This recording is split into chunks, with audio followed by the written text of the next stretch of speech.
I idemo na Niške ulice. Naime, sa Niških ulica pred doček Nove godine za samo 48 sati su udruženje PIT i Zoohigijena javnog komunalnog preduzeća Medijana uhvatili i zbrinuli 73 napuštena psa. Akcija je sprovedena kako bi tokom dana bacanja petarde i ispaljivanja vatrometa psi bili na bezbednom mjestu. Gde su oni, kako su zbrinuti i da li će svi biti vraćeni, odakle su i uzeti, saznaje upravo Ivana.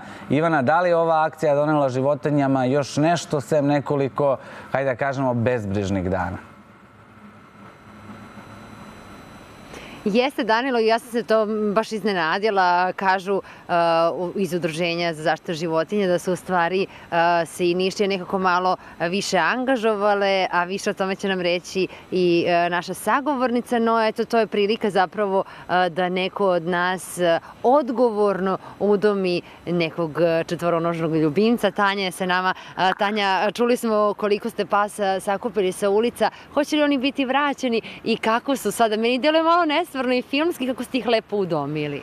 Jeste. Ja mogu da prvo pohvalim da je to prva akcija, znači sprovođenja da se psi sklanjaju zbog petarde, zbog vatrometa, tako da mi smo veoma ponosni na tu akciju i drago nam je da je Niš jedini grad u Srbiji koji je, da kažem, učestvovao u neke takve akcije. U roku 48 sati sklonjenih 73 pasa iz ulica i znači iz da kažem, onih najopasnijih delova grada gde su izloženi vatrometu, tako da trenutno je sad gore svega ukupno 76 pasa.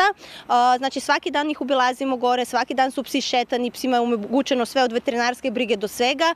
Napravljeni su mnogo lepe fotografije, znači dolaze deca gore i moram da kažem da se građani su veoma podržali tu akciju, dolaze gore, učestvuje u tome. Za sad moram da kažem da je 11 pasa rezervisanih, 4 već udomljenih, tako da mi se nadamo da do kraja, do tog 15. januara, da će da bude što više ljudi da dođe gore, što više pasa da bude udomljenih, a naravno svi ostali će da se vraćaju isključivo na lokaciju odakle su pokupljeni, gde su navikli. Ono što mogu da kažem je da, nažalost, smo između tih 73 pasa uhvatili stvarno veliki broj pasa koji su nesterilisani, nevakcinisani, neubeleženi mikročipom i to će sad sve da se završi, tako da će i oni sređeni da se vraćaju nazad na lokaciju. Kad kažeš gore, gde su to psi i zašto su bitne te fotografije profesionalne koje pravite? Pa, svi psi se nalaze u prihvatilištu u Medijani, u Zoohigijeni Medijana. Ja moram da kažem da je to prvi, da kažem, neka lepa saradnja sa nevladnim organizacijama, kao i sa lokalnim samoupravama, kao sa direktorom JKP Medijane, kao sa gradonačelnicom koja je podržala tu akciju, pošto je ona dala saglasnost i to i stvarno moram da kažem da se je zaista potrudila i nama je drago, znači, da smo prvi u Srbiji, da smo nešto tako sproveli i da je to, mislim, da je velik odaziv bio svih ostalih gradova i svih ostalih udruženja. Ja se nadam da će sledeće godine na takav način da se uključe još neki drugi gradovi i gradonačelniki i ostale zoohigijene, tako da svi su gore, a slike su naravno bitne zbog toga da mogu ljudi da ih malo drugačije dožive, ne samo iz ulice, da vide malo neke drugačije njihove poglede, fotografije, da su, da kažem, da imaju više šanse na takav način za udomljavanje i zaista nam sad fantastično ide.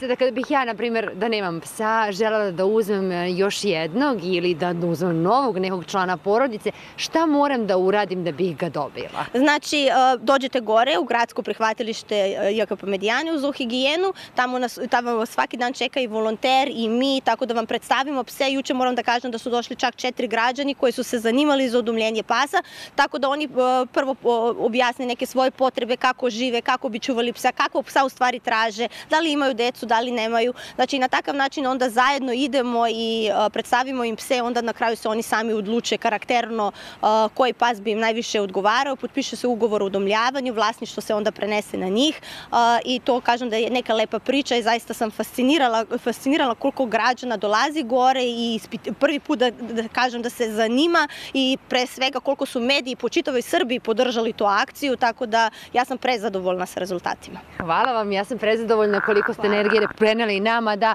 deluje mi malo filmski onako cijela ova priča koju su sproveli tokom novogodišnjih praznika. Danilo, moram da kažem kažem samo da mi imamo jednu koleginicu blisku i tebi i meni koja ima upravo tog psa sa ulice, odnosno napuštenog psa koga je udomila i godinama čuvala kao najboljeg prijatelja. Znaš, sigurna sam na koga mislim i zaista ti psi koji su mešanci, kako umemo da ih zovemo, dakle, umeju da nam pruže nešto što recimo rasni psi nikada, čini mi se, ne bi mogli. Tako da ako planirate da udomite nekog psa, odnosno da kupite, dođite, čuli ste gde, gore, do Medijane i udomite psa pre nego bude vraćen na lokaciju sa koje je uzet. Danilo? Kako ide ono čuveno, Ivana, ne kupuj, udomi. Eto, to je poruka ovog jutra. Hvala ti najlepše i hvala tvojoj sagovornici.